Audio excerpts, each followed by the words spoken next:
So Pink Panther's here and I'm ready to roar.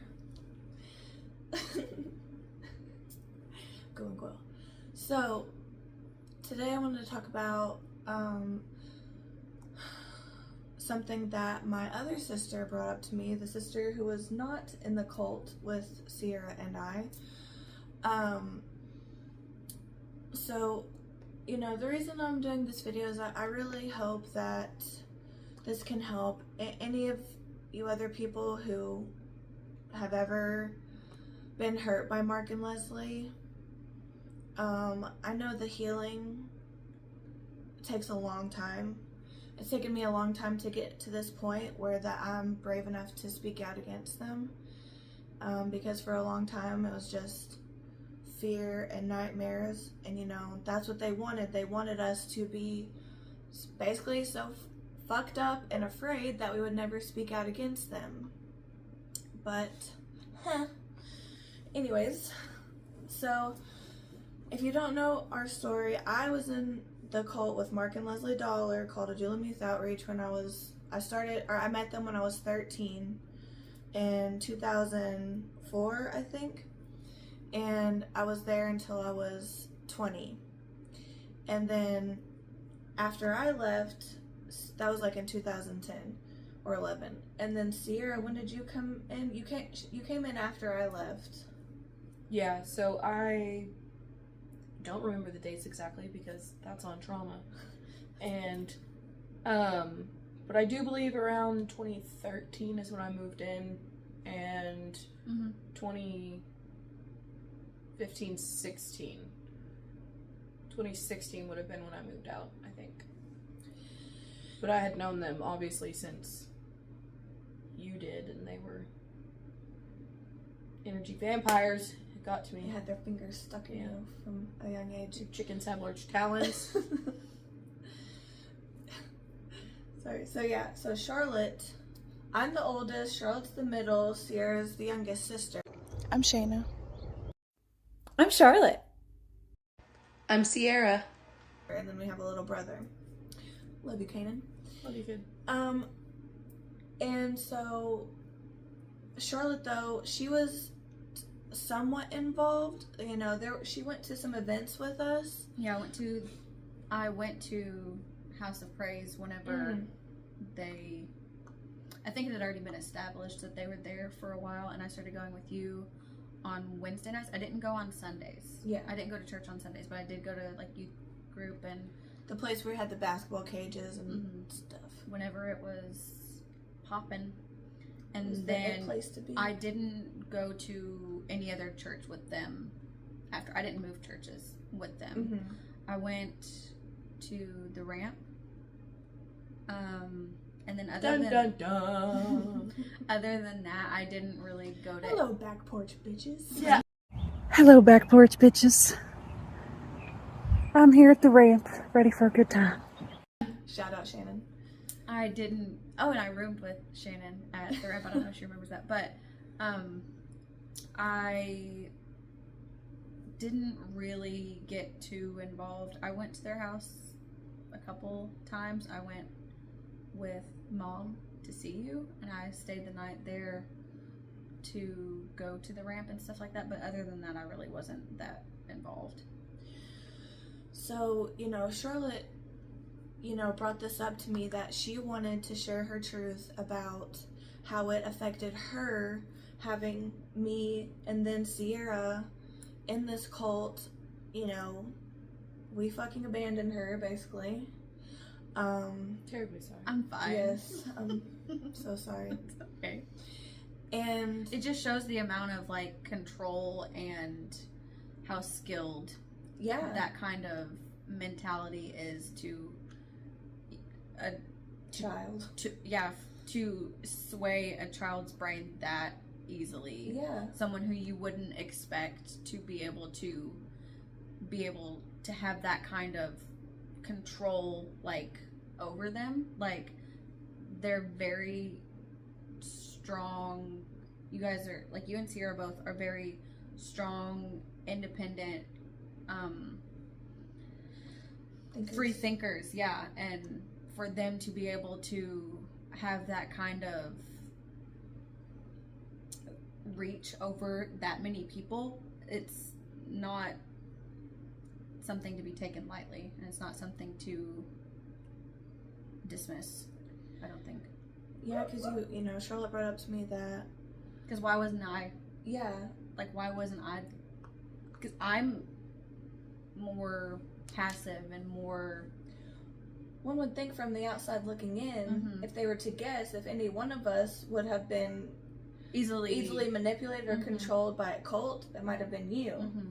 But you weren't. No. And like, Sierra and I were. Funny how the turntables turn. And I think part of that has to do with religion and at its base, that I wasn't a very religious person, and I can see how the appeal would be to have you two who are very, I don't know the correct way to phrase it, but Rawr. you're very passionate when it comes to things that you're interested in and that you believe in. So like religion would be one of those things that You got me. that could be very easily twisted to benefit other people because of how passionate you are and how good you wanted to I don't know, I guess how much good you wanted to do for other people. Like that was manipulated, like your compassion for other people. I really did want to help people, you know. And you thought you were helping people. Yeah, I thought I was helping people. And they told us basically, you know, come here and we'll teach you how to be ministers and help people, you know. And so Get closer to God. yeah, and like that's what I thought I was doing, was helping people. Which, I'm sorry for all the people that I've helped. coming from the area that we're in, when there's nothing to do, and all of a sudden somebody walks up and is basically telling you, here, get closer to God, you get to help people, you get to hang out with all these teenagers, you get to do all these things, you get to hang out with all your friends all the time, you know, at surface level, sounds amazing. Yeah, here's your... I've got your golden ticket. I was gonna say, like, on a silver platter, like, here are the ways that you can help people and also have fun and also be away from maybe situations that you don't want to be in if you're, you know, like home life, your home if life. it's not great. Yeah. You know, sorry, I was going to say this earlier. Charlotte brought it up to me that she wanted to speak her truth, you know, about how, you know, and I wanted people to see that,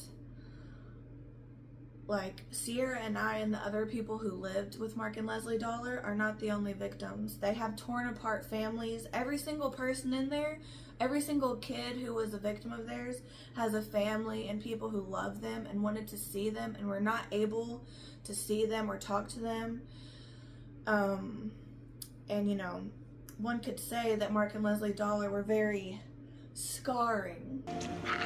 Precisely. Jesus Christ. Yeah, there's definitely a ripple effect to the damage that has been caused. It's like a blanket that covers and it a bunch of not only like lives. family but friends. You know, my best friend now, Sarah, I was best friends with her at the time that I had met Mark and Leslie Dollar, and you know, she knew from the beginning. She saw right through them and knew that Mark was a fucking creeper, and she fucking hated him and Leslie. And you know, Mark knew that, and he forbid me from hanging out with her anymore or from talking to her, and it was really sad and hard for me. And you know, the reason why I did is because Mark was like a father figure to me that I had always wanted, you know, because I wasn't able to see my dad very often when I was young. And so I was willing to do anything that he wanted me to do so that I could have that relationship. And you know, Sarah's somebody that I never stopped thinking about, and as an adult I reached out to her and, you know, apologized for that and told her that it was that Mark was the reason that I had, you know, he told me I wasn't allowed to talk to her anymore. And now we're best friends again, and I'm so thankful that she's in my life. You know, but there's so many relationships that Mark and Leslie Dollar have broken and caused strain on. Like even me and Charlotte, you know, because after I left, you know, I talked about being an alcoholic and, you know, for many years, and directly because of the trauma from Mark and Leslie Dollar. I was an alcoholic for 10 years, and that put it, obviously that was a even further strain on my relationship with you, and my relationship with you, and my, you know, relationship with everyone that I loved. Going back to friends for a minute, I want to say, you know, that really hit home for me too. Ashley, Brianna, Haley, y'all know, but I was definitely told, like, I need to separate myself from you, and I need to either, like, get y'all in, or I need to get away. They're not good for you. Yeah, and... But they could be good for us. For y'all that I brought to youth groups and stuff like that, and got you as involved as you were, I'm sorry. I'm sorry, I tried to help, you know? But, like... Yeah, I'm really thankful for y'all. I asked one of my best friends to go, and they're like, mm-mm. She's like, I ain't going. Could not be I'm me. not going to church. I'm not going to church. And I was like, okay. I probably asked a couple times, and then once I got the hint, I was like, okay, that's fine. I forgot Katrina was on the dance team for a period of time. She was Rest in peace, you beautiful soul. I love you. Fucking love you. Yeah, I feel like we can start like at the beginning if you want to, kind of like in the beginning. Yeah. I know you were there for a very long time, and I also wanted to say, because you were talking about the trauma of like a, you know, like going through your addiction and things like that. Just because you leave a place that is not good for you doesn't mean that you don't have long-lasting trauma, and that could be like life-threatening. That's not something that again, it shouldn't be dismissed just because, like, I don't want people out there watching this thinking that I don't relate, I don't empathize, I don't sympathize, because it's not an easy thing to go through as someone who was like a bystander. So I can't even imagine what it's like to go through that kind of thing and be in the thick of it. So I want to share my direct, like, respect, appreciation. Thank you for still being here after going through something like that, because I know just from seeing their like trauma and healing and everything, like, mad respect. I'm not trying to be disrespectful. Like, I really do respect anyone who has been in that situation and is now out and thriving or not thriving. Like, hopefully us sharing this will help in some way and make it to where you don't feel alone. Yeah. Because it can be very isolating. I've heard their stories about how isolating and how scary and stressful a situation it is just day to day. I can't even imagine, like, the really, really bad, like, trauma. Well, and it's good for us to talk to family about it too, because I know that there's been several of us throughout Adullam who have had soured feelings towards our family, whether we got sent there, how long we were there, right? Because didn't you see the signals? Didn't you hear the signs? Like, yeah, all the things. So it's good to talk to your family. Yeah, and on that, like, because a lot of people thought that their family was never coming back for them, that they didn't care. Our mom is a mom that will stay on it, be like, okay, I'm going to see my kid, I'm going to try and call my kid. And that's not to disrespect anybody else's parents who weren't as involved. I just know from my experience, and like, and I'm not speaking for my mom, but a lot of the times I was with mom whenever she would be stressed and crying and calling and not getting an answer. So she would show up at the house and everything would be hunky-dory. Oh, yeah, come on in. Come see Shayna. Everything's fine. And then on Shayna's end, you can't talk to her. You can't get a hold of her. But if you show up all of a sudden, oh, Well, We're yeah, happy to come come on in. welcome, open arms. But Shayna was like not able to. She didn't know that Mom had been trying to get a hold of her probably most of the times. Like Mom. Not only that, but then you're also getting told that your mom's a bad mom and blah blah blah. And it was ironic because Leslie was always saying how controlling my mom is, yet Leslie's the most controlling fucking bitch I've ever met. Ever. And then Puts my mother to shame. But I distinctly remember Mom and I going to Main Street Mission when Shayna was working just to see her. Our mother. Yeah. Sorry. Our mom. Like, but I was with her. But yeah, she's my mom. My mom. She's my mom. She's my mom. She's my mom. She's my mom. It's just my mom. But she was my mom first. She's me mom. Oh, okay. She's me mom. Anyway, so Well, she didn't like you enough and she had to have you us too. So we know who's the favorite. oh, whatever. Anyway, so our mom would take me and her and probably Kanan sometimes to go see you, but mostly I just remember Mom and I going, and we went to Main Street Mission just to see you while you were working, and we got to see you for like a second, because you know, like you drive around and it's not like there's people in line and stuff like that, but we went just to see you, just so she could put eyes on you and make sure you were okay. And you were a teenager. Yeah. Like young, working in the heat, like we were always I could not. That's why I never got involved, because I could not work in the heat. You get so mad at the heat. And you know, our mom was, I'm trying to remember, I'm sure maybe, but I remember my mom showing up many times. I don't really remember any other kids' parents like showing up. Mm-hmm. You know, Well, they probably There wasn't at my time. there was. Yeah. I mean, maybe and there it's was, and possible I that they don't thought remember. everything was fine, Yeah, but because the way things were being sold, it's like, oh yeah, bring your kid to this oasis and let them. Sold is a good word to use. Yeah. it really, you know, it really hurts, you know, to see from the outside looking in, you know, how painful it was for my family and people that loved me. But that's not your fault. Yeah, I know it's not my fault. It just hurts. But yeah, I don't. The blame is not on the people who were hurt or abused, or like, I don't hold anything against either of my siblings that were there, because I know they were children that were being abused and controlled and traumatized by very powerful forces.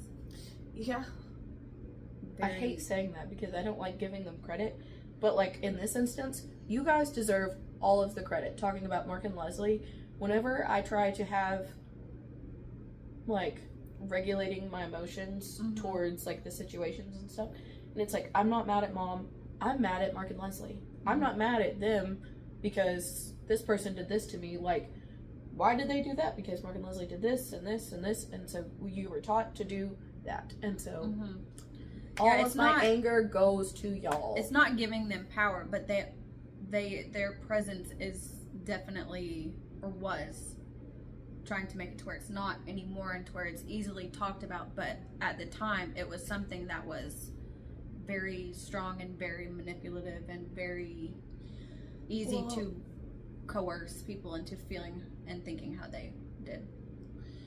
Mark was very charming. He's still very charming. You know, he's a charming man. And that's, you know, that's the way he's able to trick young girls into following him. So yeah, he's very manipulative in that way. And Leslie also has a way of manipulating, but it's through fear. She's a fucking fear monger.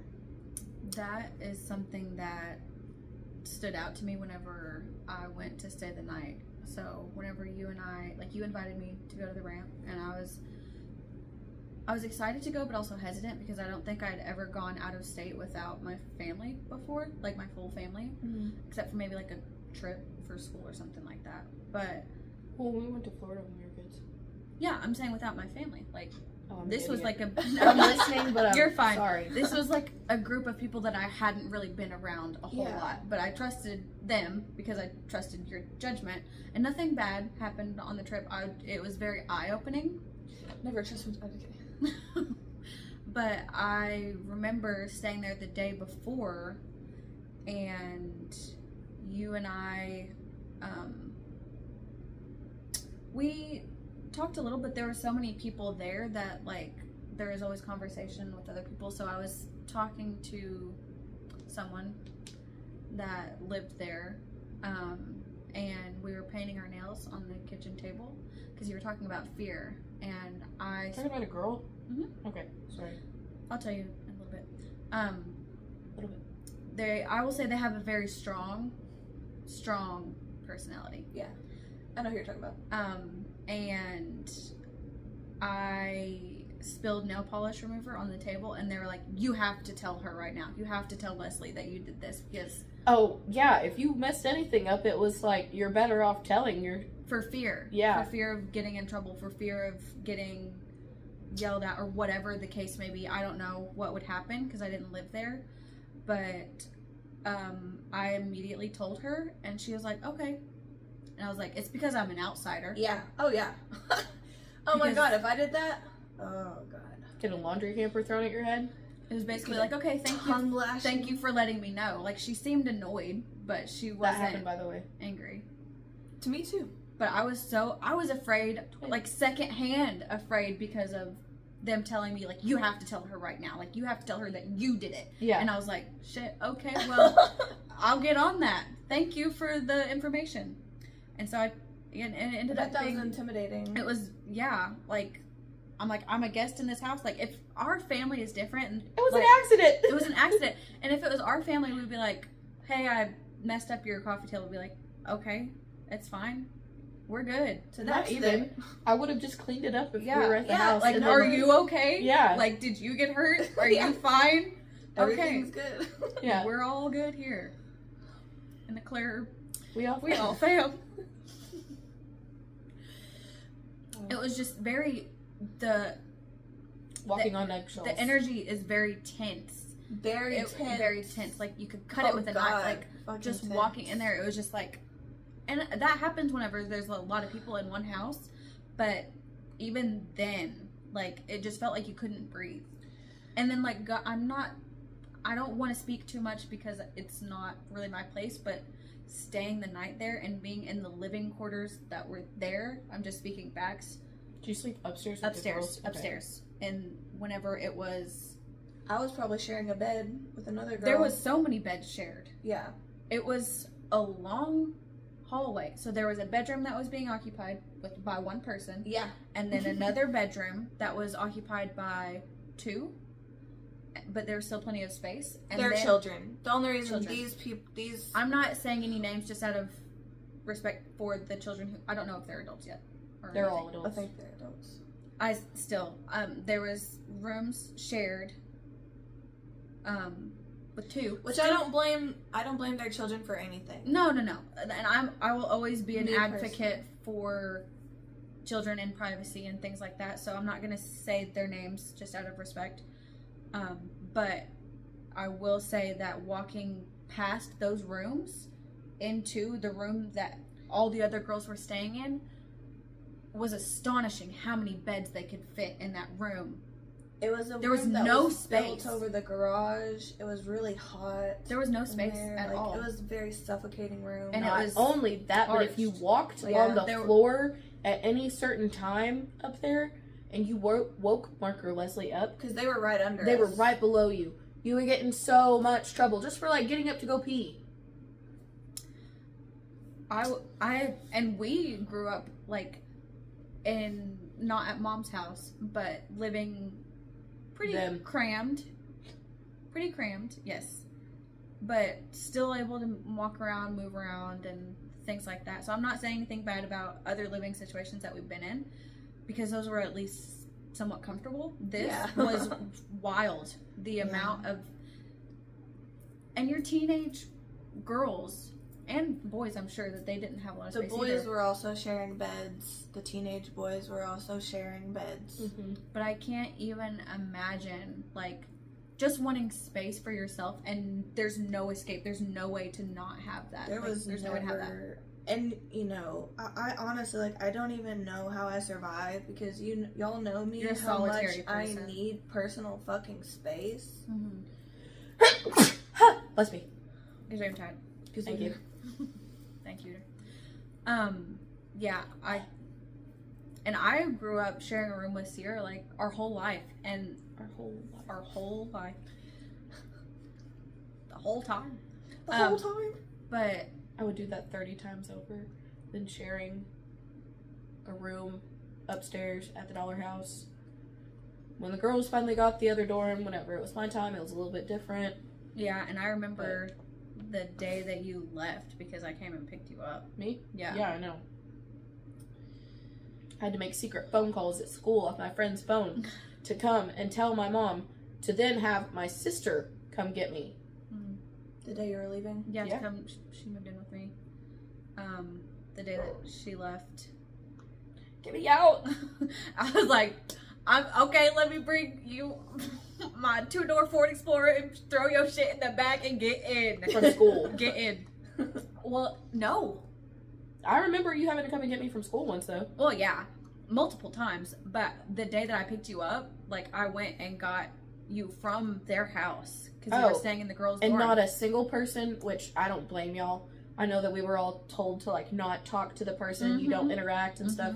You basically shame them. It's a shunning. It's a shunning. Anytime someone leaves, It's a shunning. Nobody said not a damn word. Nobody helps you. Nobody helped. They just stood there same and with watched me. you leave.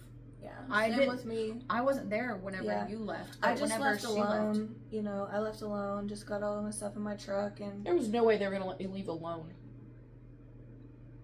I mean, I know you were older, but, like... Yeah. Well, and it was also was still in high different. school. It was different circumstances too. Mm. But That was Well, I was the whore of Babylon and had to get the hell out of Dodge. a wild. well, that's experience. basically me too. Oh my god. So Well, I was having a relationship, sex. yeah, it was my first boyfriend ever. It was my first boyfriend ever. Well, I mean, no, I had a boyfriend when I was like 13 for like a few months, but Well, this was my first first like, boyfriend was from Adulam. Mm.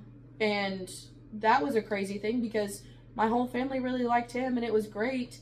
But then if we went back inside of the lockdown in Adulam, it was, Scandalous. yeah, I was a whore. Scandalous affairs. For I being a got human. called I For got- being a human. For being a teenager. Yeah, for being a person. A human person teenager. I got called a whore by Leslie so many times because I was flirting with the boys by playing basketball and wrestling and stuff. So, playing a sport. Yeah, I was a whore. Oh my god. You whore. Clutch my pearls. Like, even I was talking to Dylan, you know, and he was like, I don't understand what the big deal was. You were just one of the guys. Like, I was just a tomboy. I was just having fun. And Well, tell me playing why we around. would get in trouble, but then also whenever it was time to work, I know that I was picked for some of the guy jobs. Oh, yeah. And you were picked for some of the guy jobs. Oh yeah. And so it's like, you're one of the guys, but you're in trouble because you're one of the guys. And But we need to mow lawns in the heat. Yeah, for and you hours can on do it. end. So Yeah. you're one of the guys, Shayna. Come on. But also, you're one of the get that guys free here, come labor. on. also fill traditional woman's, like, female Oh yeah, roles. you get home and then you also have to cook and then you have to clean. And then I was one that had to take care of the babies again. And so...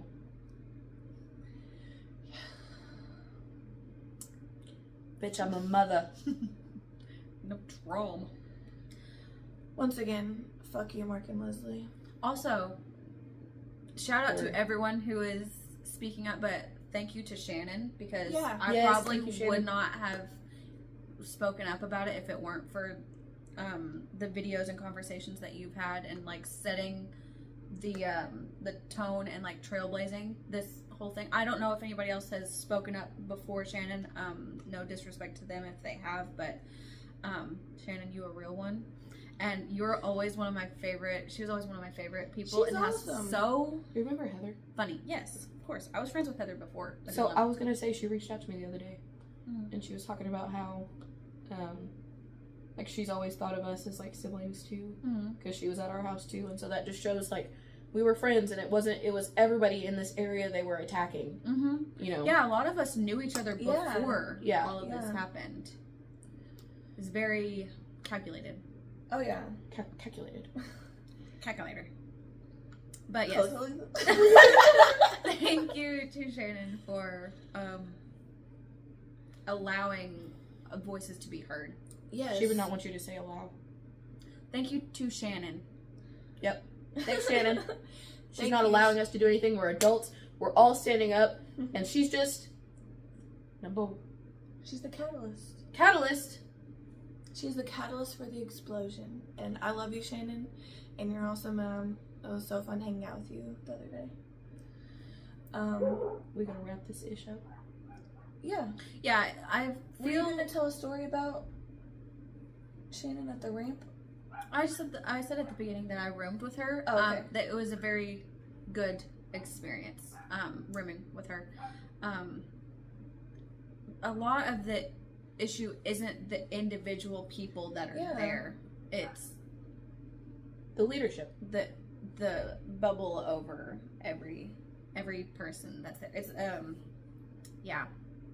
So like with I don't know, because you and I have had the conversation of like what you were like during that time, and I don't see any individual person necessarily as bad. It's just like what they've gone through that has made it to where they've kind of like hardened. And I think that's a very easy thing to do, but I think with all of this coming out and everything like that, people are able to be open and honest and just let stuff go if possible and not hold on to as much stuff, because it's not. I want to make it very clear that the trauma that I went through, the trauma that they went through, it's not their fault. Like your trauma, the trauma that I went through with dealing with this, which is very small compared to a lot of other people's, wasn't the fault of the people that it was happening to. The fault does not lie on you or Sierra or anyone else. Like, I just want the family members and friends of people who are in this cult to know that you're not alone. This is not this is not something that should have happened in the first place. No. But since it has happened, like, I hope that healing is the next step. For sure. Yes, and I don't think it's necessary to, compare sufferings or compare trauma. Mm-hmm. The fact is, what you went through and having us basically taken away from you was very painful and traumatic to you, and those feelings matter. Oh, we could talk more, more and more, but for anyone out there who had a loved one, involved with this cult, I'm so sorry for everything that you've gone through, and I hope that, like Charlotte said, that there will be healing for you. And again, to those of you who, were personal victims of Regina George. How many of you have ever felt personally victimized by Regina George?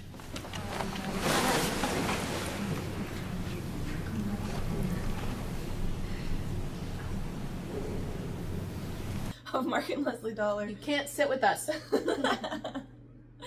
my picture. She doesn't even go here. But for those of you who are, I just have a lot of feelings.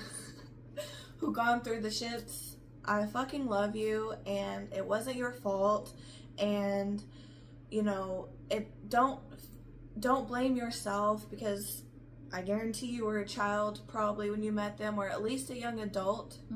Definitely your brain wasn't fully formed yet, and and they definitely targeted you for a reason, because they saw something that they could exploit. It's all about the money. Yes, and we don't have to be afraid anymore. It's our time. It's our time up here. It's their time. It's their time down there. Down there! Down there! Goonies never say die! But I love you guys, and have a great day. Bye. Thank you for listening.